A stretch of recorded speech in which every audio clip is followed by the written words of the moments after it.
Notre joie est grande, car nous sommes assemblés pour nous réjouir d'une grande nouvelle.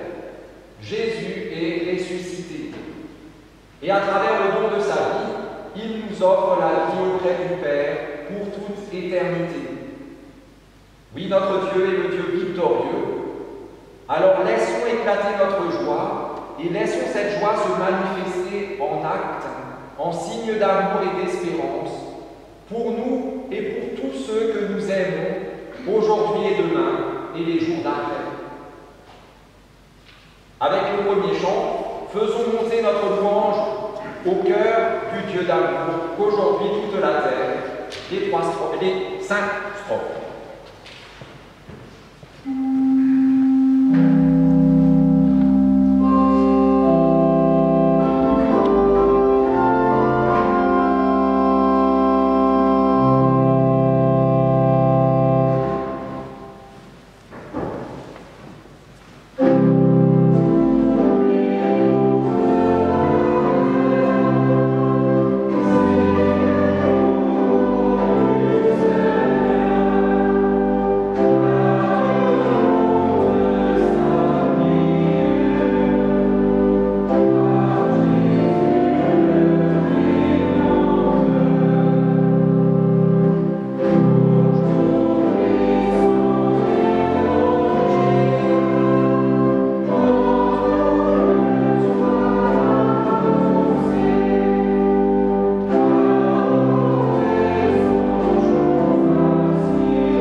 Chantons gloire au Dieu trois fois saint. Exaltem.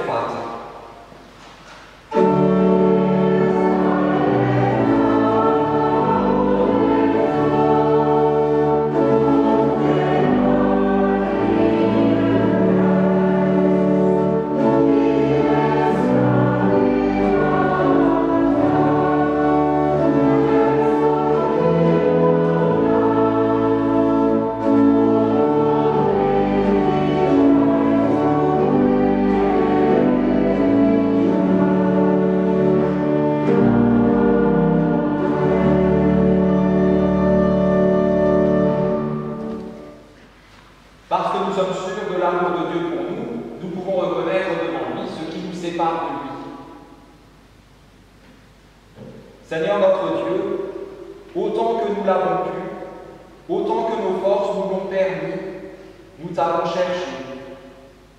Nous avons vivement désiré te posséder par notre intelligence, plutôt que de croire en toi. Nous avons beaucoup discuté, mais sans nous entendre, et surtout sans t'écouter. Nous avons peiné physiquement et spirituellement.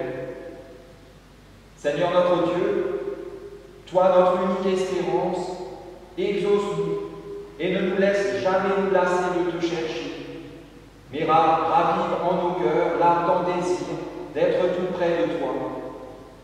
Seigneur notre Dieu, nous voici devant toi, avec nos forces et nos faiblesses. Soutiens les unes et guéris les autres. Nous voici devant toi avec notre science et notre ignorance. Toujours davantage, donne-nous de te découvrir, de te comprendre et de t'aimer. Oui, Seigneur, nous t'en prions, prends pitié de nous. Erbarme dich.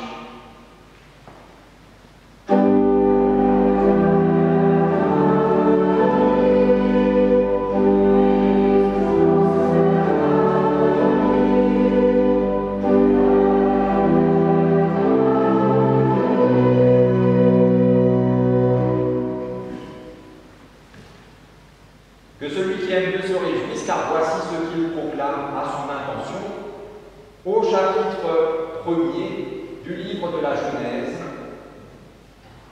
Dieu créa les humains à son image. Il les créa à l'image de Dieu. Hommes et femmes, il les créa et il les bénit. Vous êtes issus de Dieu, votre origine est en lui. Dieu vous appelle à lui, votre destinée est en lui.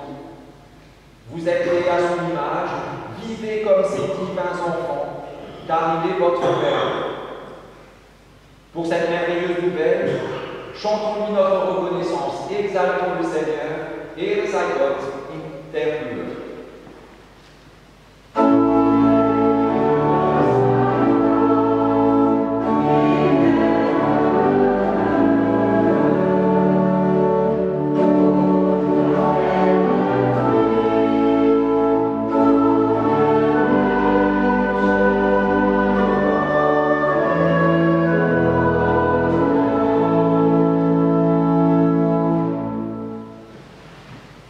Et avant d'entendre la première lecture pour ce matin, nous prions pour que ces paroles deviennent pour nous des paroles de vie. Seigneur notre Dieu, nos cœurs souhaitent s'ouvrir à l'adoration et accueillir ton esprit, alors que nous nous mettons à l'écoute des mots d'amour que nous proclame la Bible. Ces paroles par lesquelles tu t'annonces et tu te donnes à nous. Ces paroles par lesquelles tu nous dis la vie et la foi que tu veux pour nous. Qu'à l'écoute de ta parole de vérité, nous soyons à présent conduits dans ta volonté. Et que par ton esprit, cette volonté devienne la nôtre, au quotidien. Nous t'en prions par Jésus-Christ, ton Fils, notre Seigneur, qui vit et qui règne avec toi, Père, et le Saint-Esprit, un seul Dieu, pour les siècles des siècles.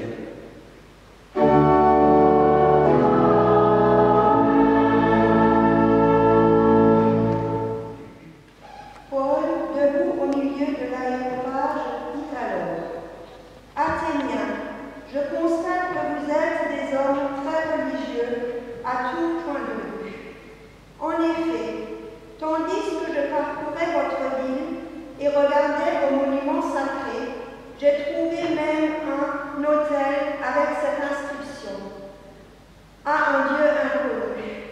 Eh bien, ce que vous adorez sans le connaître, je viens vous l'annoncer. Dieu, qui a fait le monde et tout ce qui s'y trouve, est le Seigneur du ciel et de la terre. Et il n'oublie pas dans les temples construits par les hommes. Et il n'habite pas dans les temples construits par les hommes. Il n'a pas besoin non plus que les humains s'occupent de lui fournir quoi que ce soit, car c'est lui qui donne à tous la vie, le souffle et le reste. À partir d'un seul homme, il a créé sur la terre entière. Il a fixé pour eux le moment des saisons et les limites des régions qu'ils devaient habiter. Il a fait cela pour qu'ils le cherchent et qu'en essayant tant bien que mal, ils parviennent peut-être à le trouver. En réalité, Dieu n'est pas loin de chacun de nous, car c'est par lui que nous vivons, que nous bougeons et que nous sommes.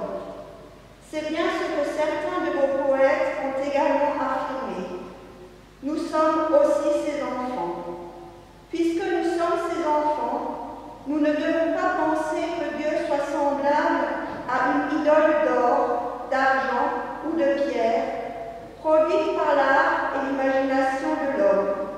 Or, Dieu ne tient plus compte des temps où les humains étaient ignorants, mais il les appelle maintenant tous, en tout lieu, à changer de comportement. Il a en effet fixé un jour où il jugera le monde entier avec justice par un homme qu'il a désigné. Il en a donné la preuve à tous en relevant cet homme d'entre les morts. Lorsqu'ils entendirent Paul parler d'une résurrection des morts, les uns se moquèrent de lui et les autres dirent « Nous t'écouterons parler de ce sujet une autre fois. » C'est ainsi que Paul les quitta. Quelques-uns pourtant se joignirent à lui et crurent. Parmi eux, il y avait Dénis, membre du conseil de l'Aréopage, une femme nommée Damaris et d'autres encore.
chrétiens de Corinthe, chapitre 5, le verset 17.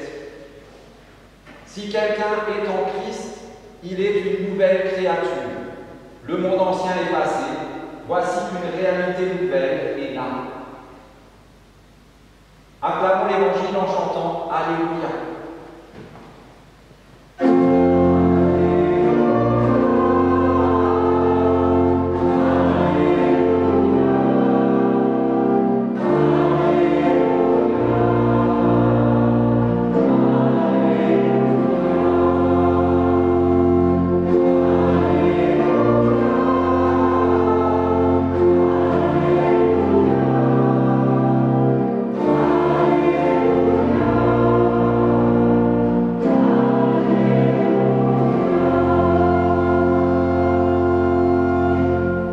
Et dans l'Évangile de Jean, nous écoutons la seconde lecture. Je suis la vraie vigne, et mon Père est le vigneron. Il enlève tout rameau qui, uni à moi, ne porte pas de fruits, mais il taille, il purifie chaque rameau qui porte des fruits, pour qu'il en porte encore plus. L'enseignement que je vous ai donné vous a déjà rendu pur. Demeurez unis à moi, comme je suis uni à vous. Un rameau ne peut pas porter de fruits par lui-même sans être uni à la vigne. De même, vous ne pouvez pas porter de fruits si vous ne demeurez pas unis à moi. Je suis la vigne, vous êtes les rameaux. Celui qui demeure uni à moi et à qui je suis uni porte beaucoup de fruits, car vous ne pouvez rien faire sans moi. Celui qui ne demeure pas uni à moi est jeté dehors comme un rameau et il sèche. Les rameaux secs, on les ramasse, on les jette au feu et ils brûlent. Si vous demeurez unis à moi et que mes paroles demeurent en vous, demandez ce que vous voulez et vous le recevrez. Voici comment la gloire de mon Père se manifeste.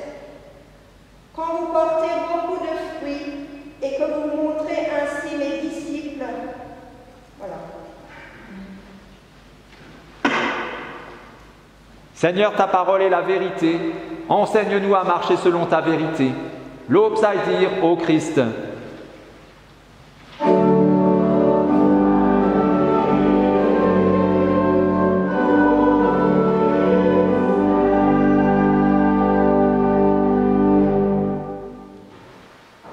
Alors notre méditation du jour portera sur le premier texte, notre première lecture, tirée du livre des Actes. Alors tout de suite, la question du jour, comment avez-vous connu Dieu? D'où vous vient votre foi? Elle vient de quelque part. De nos parents. Merci les parents. Alors s'ils font bien leur boulot, la marraine et le parrain. Le catéchisme. Merci le pasteur. De temps en temps, ça sert. La plupart d'entre nous, j'en suis sûr, a été baptisé tout petit, nourrisson, dans la première semaine parfois. C'est pas obligé, hein, mais très souvent c'était ça. Je sais pas, le pasteur, le curé, on a une mère, le premier qui arrivait à mettre la main sur l'enfant, peut-être. Pour la plupart d'entre nous, ça a été dit, première réponse, les parents. Alors là, je précise toujours, souvent c'est la maman. Parce que le papa, en général, enfin d'expérience, c'est un peu moins son truc. Mais il y a des exceptions fortes, heureusement. Ou alors la grand-mère, parce que le grand-père, c'est un peu un papa aussi. Et bon. Mais c'est vrai que, à commencer, normalement, comme tout le reste de l'éducation, ça part des parents. Qui nous donnent les bases de la foi en priant avec nous, au coucher, au repas, etc. En nous lisant les histoires l'histoire de la Bible. Peut-être que ça, on le fait moins aujourd'hui. En nous emmenant à l'église de temps en temps, et même, ça c'est un souvenir personnel, au cimetière, avec Marie, tout petit. Alors la plupart d'entre nous ont aussi participé, en étant jeunes, aux activités de la paroisse, parce que ces activités faisaient partie intégrante, elles étaient importantes dans la vie de la commune. Je pense surtout à l'école du dimanche, et surtout, encore plus, aux veillées de Noël. Avec les scénettes, si on faisait un petit sondage, il y aurait quand même, on aurait tous été quasiment un petit ange avec tout en blanc, avec une bougie pour cramer les cheveux de celui devant, avec une auréole, une auréole en carton ou en guirlande. Ceux parmi nous qui ont eu la chance, l'honneur d'être Joseph, Marie ou l'ange Gabriel, là, ceux-là sur le CD, sûr que ça y est, quelque part. Bon, moi, personnellement, chaque année, j'étais l'âne de la famille. Ça ne m'étonne pas. À l'époque, les gens justifiaient ça en disant que j'avais des grandes oreilles. Maintenant, je doute. Vous l'avez aussi dit, fort heureusement, que c'est une réponse, le catéchisme. Parfois jusqu'à 4 ans de catéchisme, jusqu'à la confirmation et la moquette. Après, comment dire, jusqu'à la confirmation, ça allait de soi, c'était un peu obligatoire, on ne posait pas la question, on fait un point c'est tout. Après, c'était un peu plus compliqué. Un certain nombre d'entre nous n'a sans doute plus eu spécialement de temps à consacrer à ce qui est religieux. Avec la mobilette, ça ouvre de nouveaux horizons. Et puis il y a eu aussi les études à la ville, il y a eu les autres activités prenantes du week-end. Quand on rentre vers 8 h du matin, c'est difficile d'être d'attaque à 9 h 30. Le service militaire, l'entrée dans la vie active, on fonde une famille, etc. Plein d'horizons qui font que peut-être qu'on a fait un petit peu moins d'activités paroissiales que quand on était jeune. Et pourtant, nous voilà réunis, malgré le masque, malgré la distance, malgré la situation, nous voilà réunis aujourd'hui, avec, j'en suis sûr, quelques-uns parmi nous qui ont toujours été là. Ces bancs les connaissent culte après culte. Mais sans doute aussi quelques-uns parmi nous qui, pendant un certain temps, n'étaient pas là, étaient absents, mais finalement sont à nouveau là. Ils sont de retour. Alors, ce qui serait super intéressant, c'est une proposition que je vous fais, ce serait de partager comment nous avons vécu toutes ces années, les uns et les autres. Ceux qui ont toujours été là expliqueraient pourquoi ils ont toujours été là. Ceux qui n'étaient pas là forcément tout le temps, mais qui sont revenus, pourraient expliquer pourquoi ils sont partis et comment ça se fait qu'ils soient de retour. Un partage, je trouve, très intéressant parce que nos histoires personnelles, quand on les met ensemble, ça fait l'histoire de notre communauté. Et dans un tel partage d'expériences et de vie de foi très diverses, on découvrirait sans aucun doute que nous avons tous un point commun, que notre foi, à chacun, a un point commun avec la foi des autres, c'est qu'elle est venue de ce que nous avons entendu. L'apôtre Paul le dit dans la lettre aux Romains, ainsi la foi vient de ce qu'on entend, et ce qu'on entend vient de la parole du Christ. À un moment ou à un autre, tous nous avons été touchés par la parole proclamée. Quelle parole? Celle du Christ. Comment? Directement au cœur. Parce que c'est évident que ceux à qui cette parole n'a pas été partagée, dite, qui ne l'ont pas entendue du tout, même pas de l'oreille, mais ils ne peuvent pas être touchés par elle. C'est moins évident, mais c'est aussi vrai, ceux qui n'entendent cette parole, quand on la leur dit, que de manière superficielle, qu'avec les oreilles ou qu'avec le cerveau, ils ne sont pas non plus touchés pareil. C'est ce qui se passe dans cette première lecture que nous avons entendue avec les Athéniens.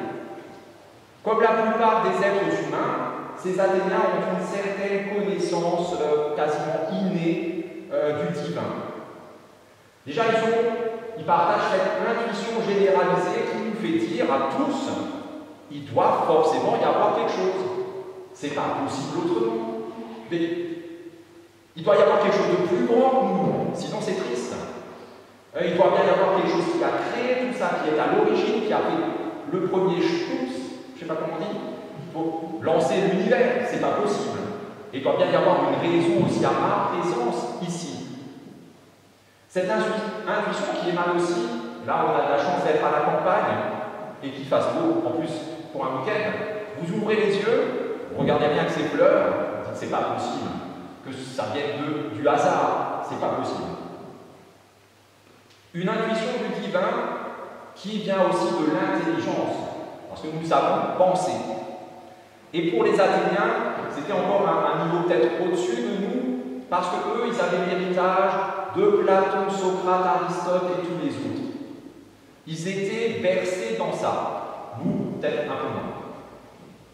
Et tout ça, c'est vrai, ce sont de belles intuitions qui nous poussent vers quelque chose de plus grand que nous.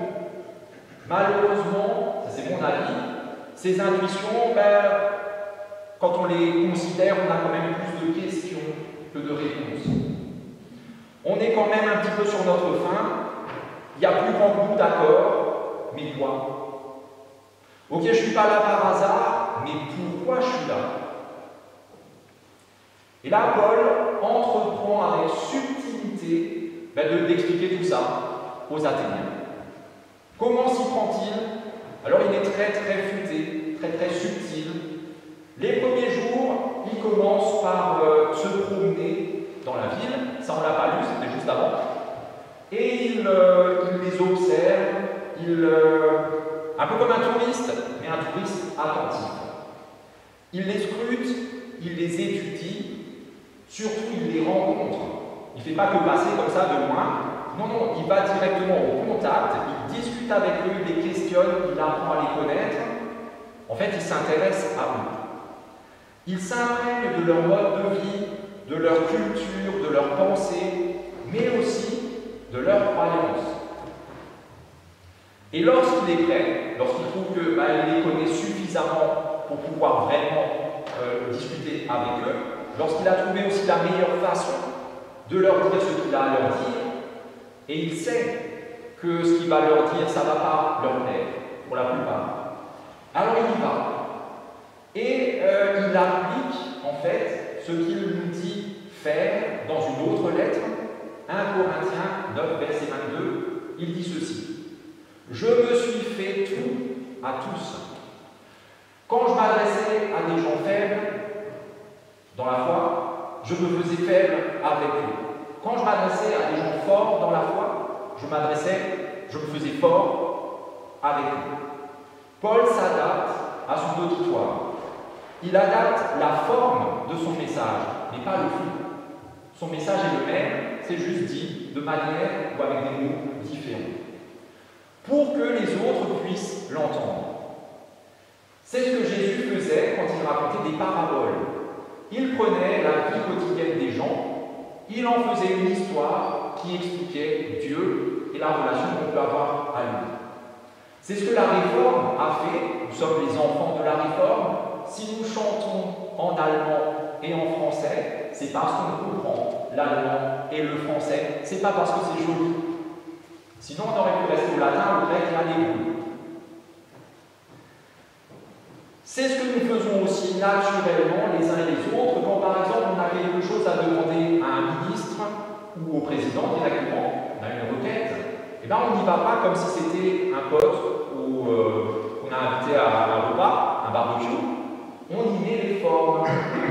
Monsieur le Président, par la présence, veuillez agréer mes sentiments. Voilà. Alors en côtoyant les Athéniens, pendant quelques jours, Paul les a découverts très intelligents, avec de l'éloquence, forcément avec Socrate et tout ça, mais aussi très très religieux parce qu'en fait, nous on a un seul Dieu, eux ils en avaient un pour chaque situation et chaque chose. On appelle ça un panthéon. Leur panthéon était rempli de dizaines et des dizaines, voire des centaines de dieux. Du coup, Paul se dit, pour leur parler, pour que ça les capte et pour que ça leur parle vraiment, je vais leur parler à la manière d'un philosophe qui passe un examen. Pour ceux qui ont passé des examens style le bac, pour la disserte de philo notamment, le truc pour être sûr d'être lu avec bienveillance par le correcteur, c'est de faire 3 parties. Une intro, un développement et une conclusion. Et dans le développement, vous faites 3 parties, thèse, antithèse, synthèse. Et là, le correcteur, il dit, c'est sérieux. Et après, seulement, il regarde ce qu'il y a dedans. Si vous ne faites pas ça, peut-être que ça part avec un a priori négatif. Alors Paul, lui, il a appris ça aussi. Il commence par les caresser dans le sens du poil en leur disant qu'il les découvre très très religieux, peut-être le peuple le plus religieux de tous les peuples du monde. Et quand, en ayant dit tout ça, quelques compliments, il a leur attention et leur bienveillance, là il appuie. Là où justement les autres pensent être tranquilles, parce que justement ils sont très très religieux, très très intelligents. Il fait ce qu'on fait aussi de temps en temps, quand on discute avec quelqu'un, ah oui, effectivement, ouais, c'est bien, très bien, très bien. C'est incroyable, ce que tu proposes là, c'est vraiment, ça me scie. Mais est-ce que tu ne trouves pas qu'il y a quand même un truc qui cloche? Peut-être, non? Oui, mais... Oui, vous êtes super religieux et très très intelligent, et pourtant, il y a dans votre panthéon un Dieu, vous ne savez même pas qui c'est. C'est quand même un peu ballot pour des gens aussi religieux et aussi intelligents. C'est d'autant plus ballot que moi qui arrive, qui découvre, mais moi je sais qui c'est. D'ailleurs, je vais vous le dire. Asseyez-vous, prenez place. Ce Dieu que vous ne savez pas qui c'est lui le seul vrai Dieu, c'est lui qui a créé tout ce qui existe. C'est bon? Ça vous va? Ok. Je continue. C'est lui le seul vrai Dieu, c'est pourquoi on ne peut pas le réduire à une statue. Qu'elle soit en bois, en pierre, de cette taille plus grande, en argent ou en or, peu importe. C'est lui le seul vrai Dieu, on ne peut pas l'enfermer dans un bâtiment. On ne peut pas l'enfermer dans une pensée, dans des rites et des traditions. Il est plus grand que ça.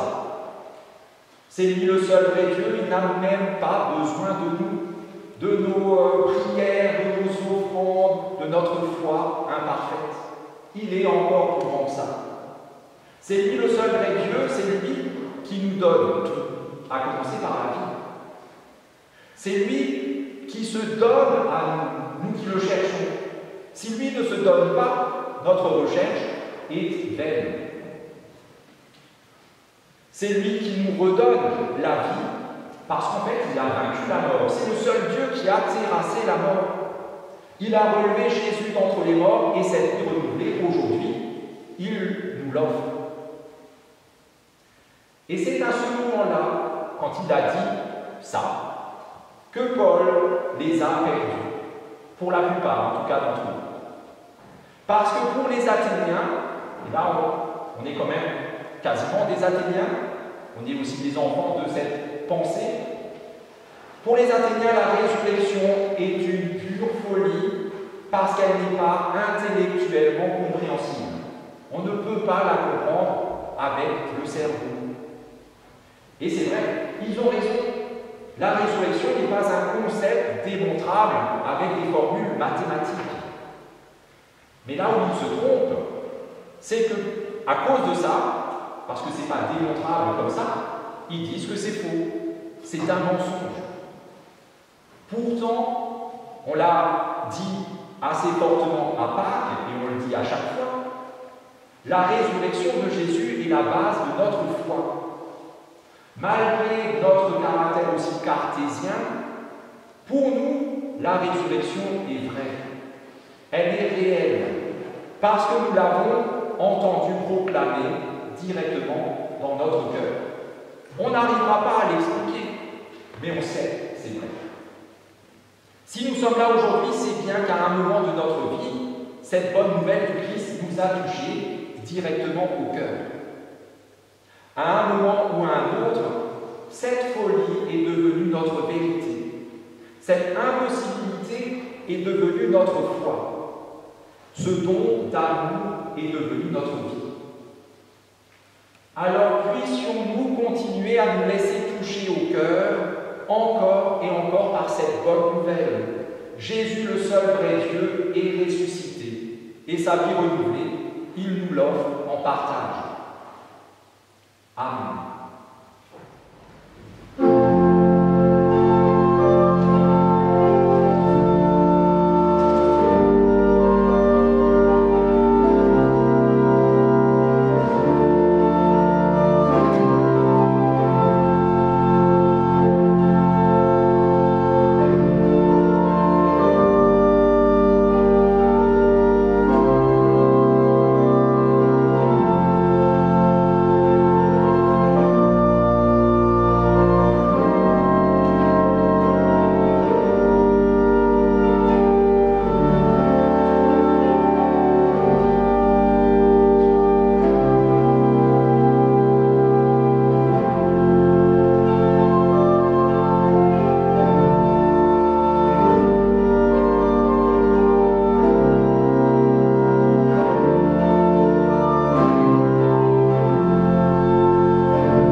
Dieu Tout-Puissant, Père adoré, que chaque première pensée et chaque dernière pensée de chacune de mes journées soit tournée vers toi dans la louange.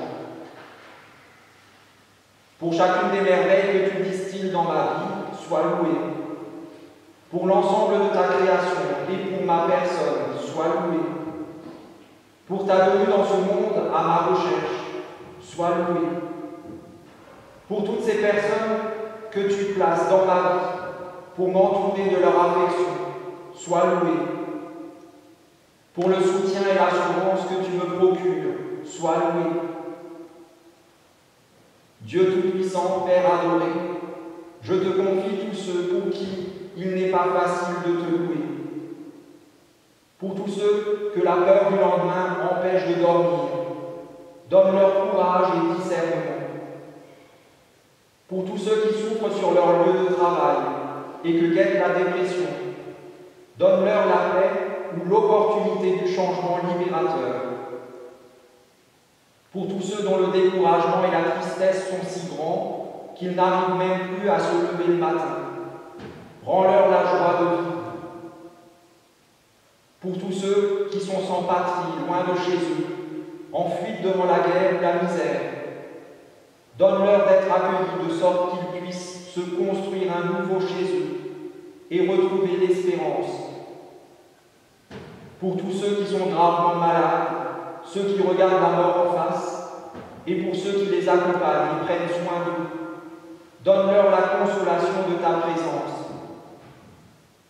Dans l'espérance que tu places en nous, nous laissons résonner les mots que Jésus, ton Fils, notre Seigneur, nous a lui-même donnés pour te prier comme tes enfants, en te disant « Notre Père, qui es aux cieux, que ton nom soit sanctifié, que ton règne vienne, que ta volonté soit faite sur la terre comme au ciel. Donne-nous aujourd'hui notre pain de ce jour. Pardonne-nous nos offenses, comme nous pardonnons aussi à ceux qui nous ont offensés.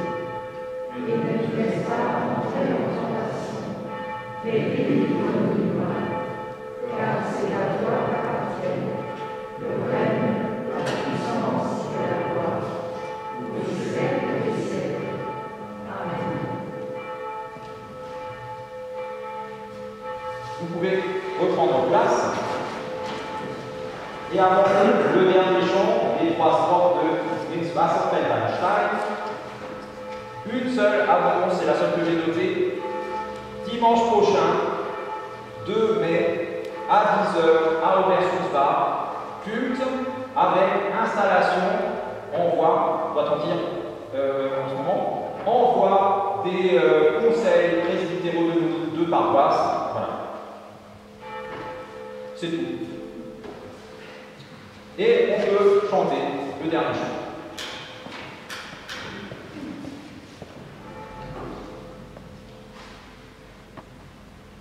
Amen.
nous le promet par la bouche du prophète Ézéchiel.